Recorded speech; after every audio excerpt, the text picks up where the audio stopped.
Phone tapping case విచారణను సీబీఐకి అప్పగించాలి అన్నారు బీజేపీ నేత ఎన్వీఎస్ ప్రభాకర్. అప్పుడే అసలైన దోషులు బయటకొస్తారని తెలిపారాయన. రెండు తెలుగు రాష్ట్రాల్లోని ప్రముఖుల ఫోన్లు ట్యాప్ అయ్యాయి అన్నారు ఎన్వీఎస్ ప్రభాకర్.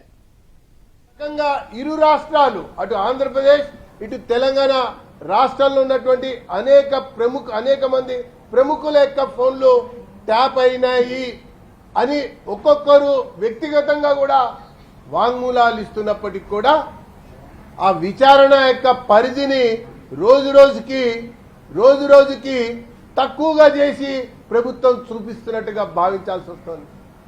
అంటే ఇరు రాష్ట్రాలతో సంబంధం ఉండటం వల్ల అనేక మంది రాజకీయ నాయకులు, మంత్రులు, ఎమ్మెల్యేలు, జడ్జిలతో కూడా ఈ అంశం ముడిపడి ఉండటం వల్ల ఈ ఫోన్ ట్యాపింగ్ వ్యవహారం పైన ముమ్మాటికి సిబిఐ విచారణ జరిగితేనే అసలు సిసలైనటువంటి దోషులు పట్టుబడతారు.